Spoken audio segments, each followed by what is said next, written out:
Hi, friends. Welcome to another episode of Soaring Through Chaos. And the reason we do this is because we are in the midst of this pandemic, which has been going on and on and on. And with all the unpredictability on the health side, on the safety side, economics, as well as political stability, I find that there are these people in my life who have helped me find a sense of meaning through all these difficulties. There are people who bring together community, who help and support each other to find meaning, and that's why we learn from them. And one of them is Karoline Klerk.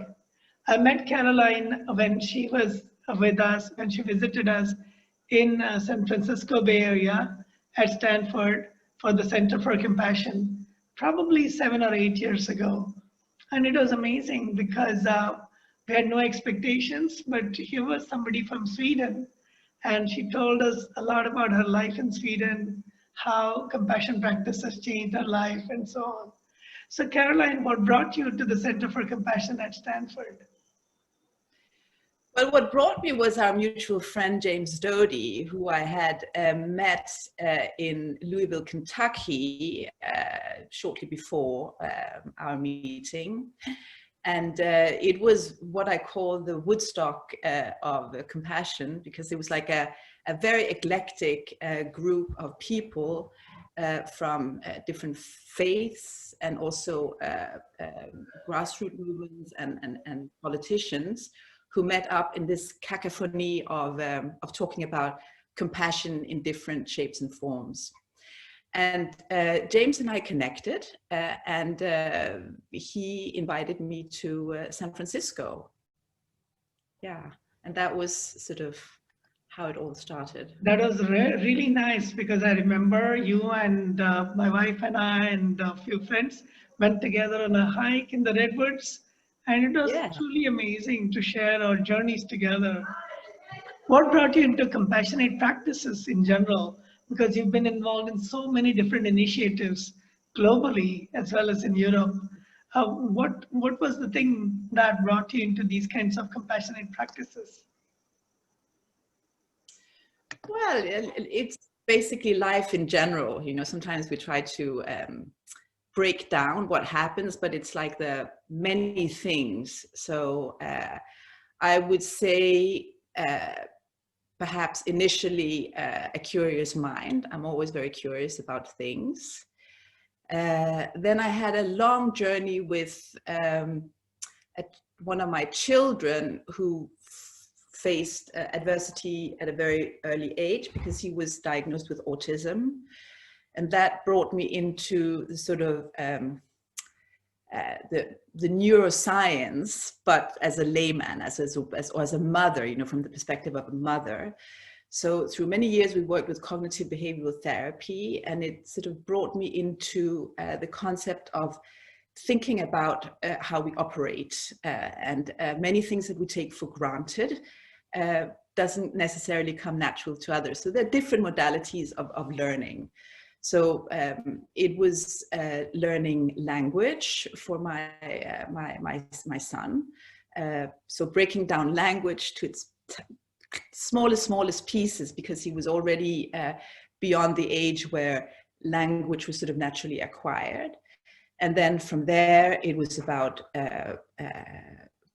emotions, learning about emotions, because that did not come natural to him in the beginning. And then it was motor skills. So it was sort of seeing that developing and then take form and flourish in an individual was an incredible journey. And then once we had a very, very successful journey with that, but it also came to certain costs of the family, because it was, you know, we were paving new ways, and sometimes that comes with a little bit of a price. So our family modality changed, and I became a single mother, but with the amazing support of I was still as a co-parent with the father of the children. We're still very good friends, but we just we just changed the structure of our family without sort of splitting up the family. At least that was our intention. And then my children, started coming of age, and then I had to find like a new profession from being a professional mom, which I had been for many years, and that brought me into coaching, but through a little bit of a heartbreak before that. So I had sort of my own emotional journey, and then from that I went into coaching. And through that community, I got invited to Kentucky, Louisville, because the Dalai Lama was there. That was sort of the beginning of it. But that sort of opened up, like, I had no idea, no expectations of what I went into. And then I just met like an extraordinary array of people, and with that, the compassion community. Yeah. So that's a little bit. We do, I think many of us who get into these kinds of environments come through our own suffering. I also had a mother and a younger brother who suffered for various reasons. And that brought me into understanding of the neuroscience of what makes people happy, what makes people contented, and therefore how can I support in this journey towards my own happiness and the happiness of others. And that's what brought me to compassion as well. So in what ways has this journey through compassion changed your life? Because I see that even this year, when you went through another physical challenge, you were bringing about compassion in your world. So something has shifted in you, isn't it? I think the biggest change is self-compassion. Sort of being kinder to myself. I was very hard to myself before, I think. So I think that was sort of the beginning of like a relax of a lot of tensions I carried around. Always sort of being in a coping mode, perhaps a very defensive mode. Yeah, I think that was the biggest change. And then from there, sort of stretching out to embracing compassion towards like a bigger scope, people around me, the world, and so on and so on. Yeah. Wow. How often we forget to be compassionate to this person, isn't it? It's so much easier to see others in pain, but when there's pain here, we somehow feel we are wrong, or we start beating ourselves up very often. I think my experience is that when you sort of step into inquiring about self-compassion, it sort of expands your rationale, because you sort of begin to broaden your mind.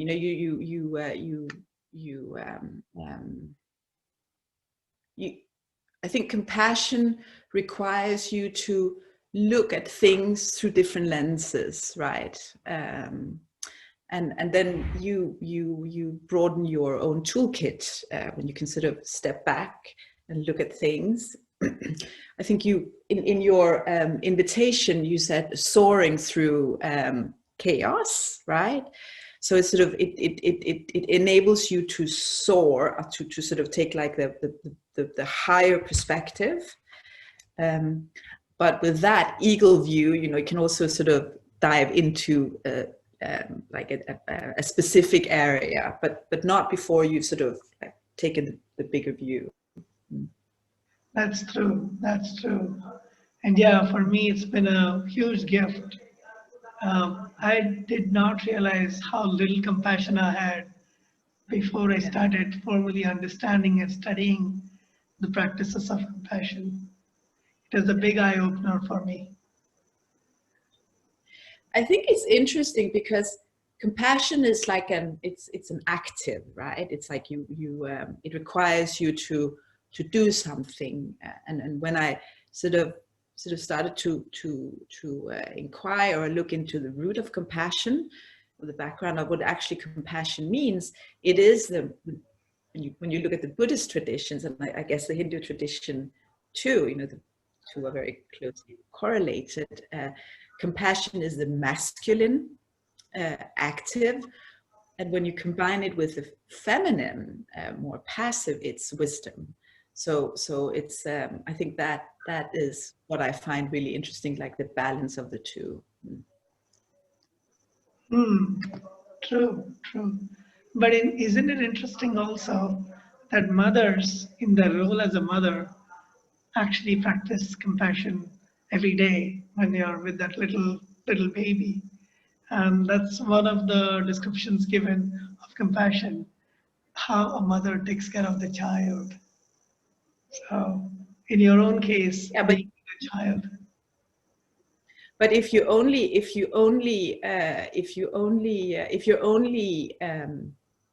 compassionate, I think eventually you will suffocate the child and yourself. You know, you need wisdom as well. You know, the wisdom to step back and not always sort of pave the way for the child, or not always setting your own boundaries or boundaries for your child. So it's, you know, it's like you talk about the masculine and feminine, but it doesn't mean man or woman. It is what we inherently carry inside ourselves. You know, we are the combination of the two, and it's just sort of finding how those two core forces are best expressed in you. Yeah. Very true. Very true. So, how has the pandemic been for you? This year has been a lot of changes for everyone. But when I talked to you after a long time, I realized a lot has changed in your life this year. Yeah. So I came into the knowing about the pandemic from very early on. I think I was in Switzerland at a meeting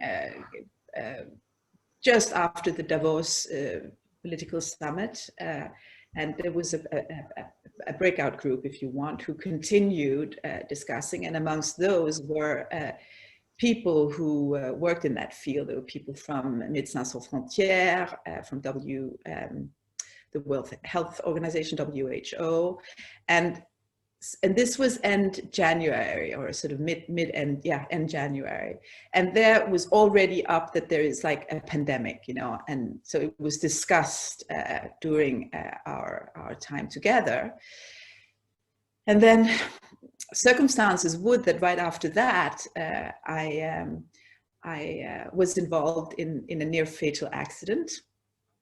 So I was thrown into hospital. I broke both my legs and my clavicle, and sort of had to struggle physically, and I was in a country. I was in Switzerland, and then I had to be transported back to Sweden, where I'm based, because that's how it works.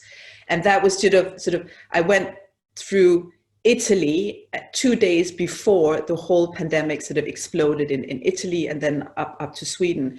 So as the first wave of the COVID-19 was roaring in Europe and in the world, I was confined to a hospital, and then later into a rehabilitation center. So and in a group of people who were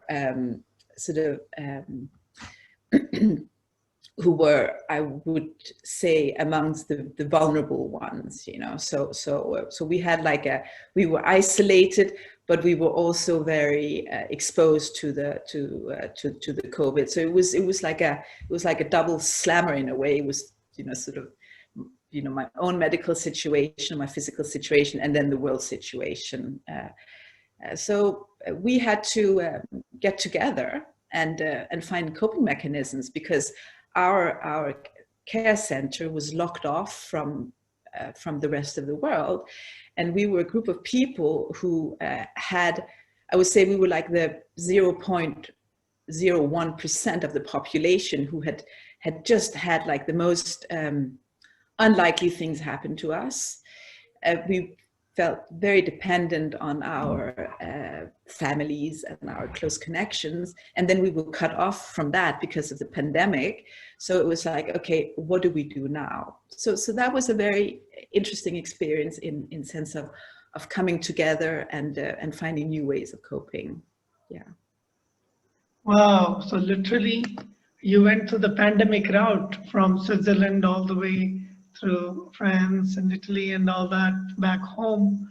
And Yeah, I had COVID in my heels. You know, it was only when I got back I could see sort of how close I was followed, and I basically jumped because I went from Switzerland to Italy via Germany to Sweden, and it was sort of all the big hubs of the COVID-19. So once I arrived in Sweden, you know, I became like, oh, you know, like, what are you carrying? So I had to go through all these tests very early on to see. Actually, that is not true, because it took a while for the Swedes in Sweden before the sort of there was like it was like a slow awakening to what was going on with the pandemic, and it was mostly all the Swedish people who came back from the skiing vacations, and it was a skiing accident I had that brought COVID into Sweden. Yeah. wow. You know what I find amazing, Caroline, how synchronically these things work. So you go through this difficult time with multiple injuries, come back home, and then you have to face this question of, finding care, care providers in the midst of the pandemic when there's quarantine everywhere. And then from what I heard from you, after a long time we talked, that you figured that it was necessary to support each other, to take care of each other, to create that community that was so necessary to heal, because the isolation would have been very difficult otherwise. And how did you go about bringing people together? Well, first I was a little bit concerned that it felt like I was in a central station. You know, I knew the COVID through my contacts around the world in the medical circles. I knew how dangerous this virus was, and how important it was to isolate, and how certain groups were more susceptible to like a fatal meeting with COVID. So I started questioning like what was going on in the care center I was in, and then when it was closed down, which was very interesting, it was the inmates, the patients who were locked off from the outside world. So the caretakers came back and forth. It's in schools were still open, and you know, Sweden had, you know, didn't change its laws to, you know, ask for wearing masks and social distancing, and so it took a while, right? So at first we had to sort of just use our own precautions, and then when it's closed down, it was us patients who were not allowed to go on permission to go home during the weekends. So we were stuck in this place during the weekend, and they closed down a lot of things as well. You know, they closed down. We couldn't do our physiotherapy because they closed down the gym. The personnel was cut down to an absolute minimum, and we couldn't. You know, our families were not allowed in. So I started to look around and see, okay, what do we do? You know, I mean, like having a whole weekend, and it was coming up to Easter as well. So it's like, so you had these, and many of the patients were very young, you know, and had like horrible things going on in their lives that completely sort of changed their expectations of like what would tomorrow, or, you know, getting into a job, you know, they lost different abilities. So so I said, okay, we need to activate ourselves during the weekend, and it was not provided for by the care center naturally. So I found a kitchen, and it was a beautiful kitchen behind glass windows and doors. And I was like, what is this kitchen? I hadn't seen it before. And I'm like, yeah, this is the sort of the kitchen for handicapped, you know, see how you can operate in the kitchen handicap. So who has the keys, you know? It's like, and then it's like, okay, so one of the managers had the keys. I says, why don't we make a meal together? And they was like, okay, that's a great initiative. So I organized for, actually my lovely children went out and bought food for us and left it in bags outside. we sent out a message to all of us. They had we were not that many in the group, everybody who wanted to join were welcome. So we started off by preparing a meal together. And then through that meal, we started talking and started opening up. And there were a lot of raw humor in that, because our situation was just like so, I almost say grotesque. Here we were, like, it was quite cramped. We were all in wheelchairs, so there were like wheelchairs driving in each other all the time, so there were jokes around that. And then, as you started loosening up and opening, there were all these difficult questions that come up to what happens in life after this catastrophe, right? And people opened up to a very vulnerable side, we became very personal, and we could talk about things that the people who had not gone through that experience could understand, so we could sort of share these things together. And through that first meal, it expanded to more meals. It expanded to us starting, taking care of each other. We started a WhatsApp group that we still keep up, and so so we are supporting ourselves now that we've all left this care center. But it all started with sharing a meal together. Yeah. Wow, that's such a beautiful story, and how compassion put in action brings us all together to support each other, to create community. And also have the courage to open up, and also have the courage to meet other personalities, because we were a very unhomogeneous group. The only thing we shared was the fact that 90% of us were in a wheelchair. Half of us would never go back to walk again. But other than that, we came from all walks in life. We had different age groups, different gender, different socioeconomic backgrounds, different ethnic backgrounds as well, because there were like people from everywhere that came together. So we had to start sharing in a very different space. Yeah. And on a personal note, what I heard from you was that it brought you closer to your family too, who are in different countries and all that. Yeah, because because I had this accident, my children got very worried, and I had one child in the US, another child in England, and so they flew back. Actually, my youngest child had her midterms. She's studying in the US, so she chose to come back and be with me, and then, because of the pandemic, she couldn't go back into the US, so she ended up staying there. Then my ex-husband and my oldest daughter were in London, and as the UK closed down, they decided to come to Sweden, because Sweden was a bit more open. And then after I was dismissed from this rehabilitation center I was in, we all came together in a place in the countryside. We own the family that's in the family. And so we ended up spending the whole summer together, which we might not have done otherwise. Yeah. Wow, that's such an amazing story. And although we would never wish anybody any kind of, accidents or difficulties, the pandemic has had that effect, isn't it? Of bringing people together in unlikely places, in unlikely situations, to really open the heart and see each other for who we are with all our vulnerabilities. But also brought a lot of difficulties. I think there's been a lot of suffering. There are people, families who have been forced to stay together in very, very small spaces. I think there are families as well with underlying traumas, where these traumas have come up. You can see like family violence has gone up as well. So not necessarily, what it brings to light a lot of I say possibilities, and with possibilities I don't necessarily mean the good ones, but also the negative aspects. So for sure, it's for sure like a torch on what is going on. Yeah.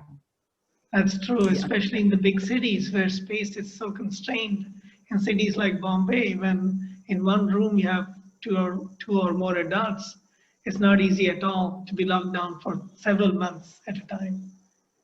Yeah, and yeah, it is. It is. It So is. where do you see the world going? I doubt we're going to go back to what it was like a few months ago. It seems to be changing, isn't it?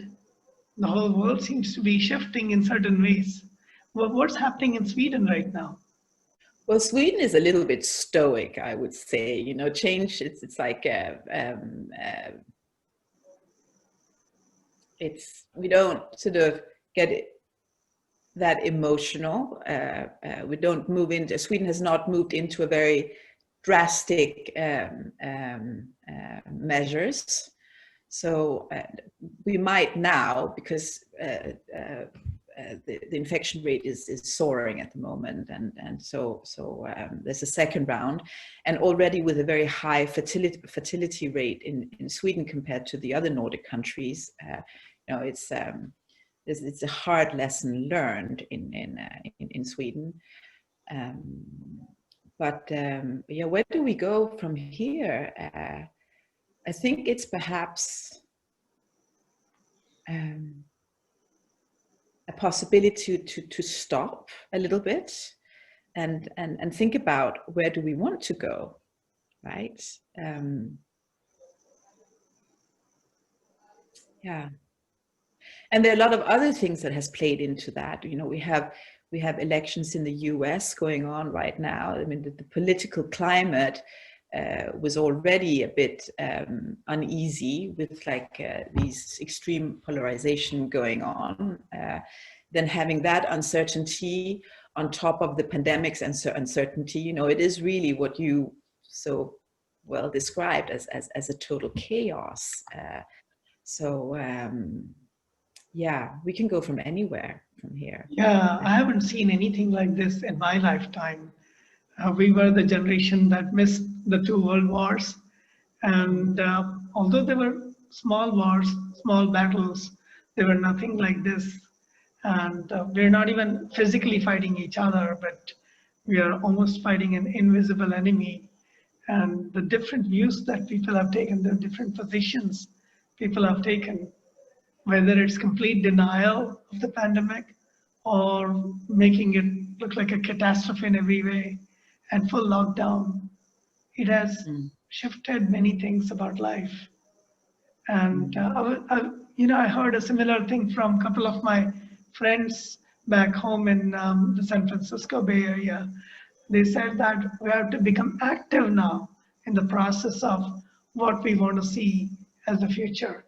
We cannot just passively wait and for it to emerge. We have to now take part in it and say what kind of a new normal we want to see. And what you did when you were going through the rehab is you actively participated in creating that community in that microcosm of the hospital or in the care center. Yeah, I think so.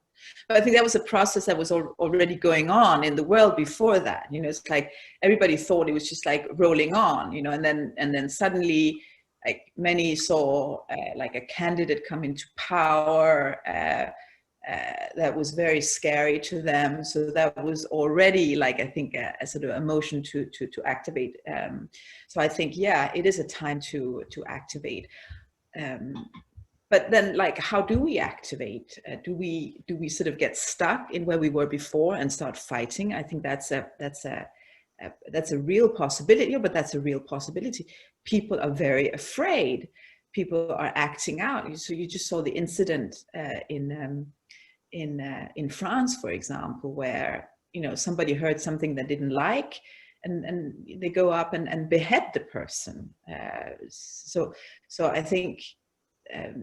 Like keeping down these sort of hard emotions might, you know, sort of explode as well.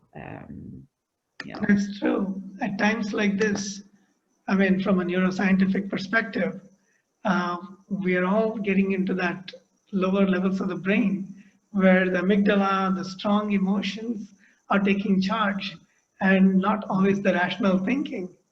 And the emotions are so strong that many of us may be acting out instead of thinking before we act, really using our common sense. So yeah, these are challenging times. These are times when we are really feeling the need to understand who we are as humans. You know, I had a father who was adult during the Second World War. He was born in the middle of the First World War, towards the end of the First World War, so like I think those experiences were very prevalent in my family, because it was sort of directly passed down to us. Sort of look at the whole Europe, what was going on. I've always held Man's Search for Meaning by Viktor Frankl very high, that it is in these really, really hard times where you have the possibilities of inquiring into your mind. And one of the most important messages or lessons I got from Viktor Frankl was that you have to recognize the monster in yourself. It's not the other. It's like when you can see the rage in yourself, or the frustration or the anger or whatever, that is when you can forgive what goes on and move in another direction. Right? Because otherwise you hold down resentment. Wow, so that brings us back to self-compassion, to be able to understand what's going on, to be able to forgive oneself, to be able to be okay with how things are, and then move forward rather than jump and start finger pointing. But that also brings about another kind of rationale, right? So you can be very rational in a very narrow mindset, like a mindset can be, like heresy for the Christians. For the Muslims, it can be like make caricatures or pictures of something that is not allowed, like bringing. And then your rationale is to go out and kill the person, because that is your rationale. If you sort of broaden that perspective, and then you can bring another rationale. It's like inquiring into, you know, what are the pitfalls of, or not the pitfalls, what are the responsibilities you have with free speech, for example, because that is, you know, what the French claim, you know, it's in the name of free speech. Now, what is the cost around that, for example? But if you just kill your opponent, then you will stay in a very, very narrow rationale or mindset. Yeah. And true, and we see that the world over right now. We've seen many examples of that at the presidential level in the United States, how what was supposed to be free speech is leading towards hate speech sometimes, and divisiveness, and people being pushed out in different directions and not wanting to even have a dialogue. Perhaps it's just you want to win the discussion, right? You want to win. You want to like push your own thinking through, instead of keeping an open mind and being curious about, you know, what the other mindset and where the other person comes from. Yeah. Yeah. Do you have any suggestion for people who are going through these challenging times? And I don't see these challenging times coming to an end overnight. It's going to be there with us for a while. Having learned so much over the last few months yourself and over the last few years, do you have any ideas on how people can find that, you know, their ground, how they can actually learn from and continue? Yeah, I think one day at a time is good. We've been taking the future for granted a lot, you know, sort of making big plans going forward, sort of enjoying the little things in life, starting to get to know the people around you with an open mindset. That's a possibility. I think not falling into relying on like see your own addictions towards your phone, or, you know, whatever it is. Just like observing these things, because you're like, what are you stuck with, right? I think that is a possibility for these times, but really sort of, I think, one day at a time, and enjoying the little. It's true. In fact, I went from traveling around the world when the pandemic struck. I was in Korea and then San Francisco, Mexico, and then of course I got grounded. And here I am online talking to friends, really catching up with people. But I started overdoing that. I started overdoing being online for 12 hours at a time, and that wasn't good. So I had to actually go on a fast the last couple of weeks. Very important to find that balance, very important to find that sweet spot where we are going within and to the community at the same time, not just. What is here and now? What do you like having gratitude for what is right physically there in front of you? Like, you have your wife with you. I had my family who came together around me. I had enormous support from friends around me too. It's like, when I was in my rehabilitation center, for example, it was about enjoying being there, having gratitude for having that. Had I had that accident somewhere else in the world, perhaps that would have been, I wouldn't have had the access to the public health service we have in Sweden, and yeah. Well, this is an ongoing story, and we could go on forever. But I'm grateful that we connected this way, Karoline, and I'm grateful that you have the courage to talk about these challenges and to support each other as you did in your own the community, and to be open to how we can support each other going forward. So please stay in touch. And to those who are watching, I'm always interested in these human stories. Nobody has all the right answers. There are no formulas. There is no quick methods. We are continuing to go through chaos. Nobody even knows what the results of the election will be next week. Or same thing with many things that are going on around the world, whether it's Brexit or the things that are happening in China and in many other countries. But even in our own personal life, we're going through all this chaos, whether it's jobs or it's just our physical stability. So much to learn from. And please stay in touch. If you have any comments, if you want to share, please come forward. And Karoline, such a wonderful way of reconnecting, even amid all this chaos. Yes, thank you so much for reaching out, Shankar. It's always lovely to see you. And please give our greetings to your family and extended family. Someday we'll come and visit you in Sweden. I know right now is not the best time, but you're always welcome. You're always welcome. Yeah. Well, right now I feel like I'm in India and you're in Sweden. That's a miracle. Exactly. So, Tack så mycket. Thank you very much. And please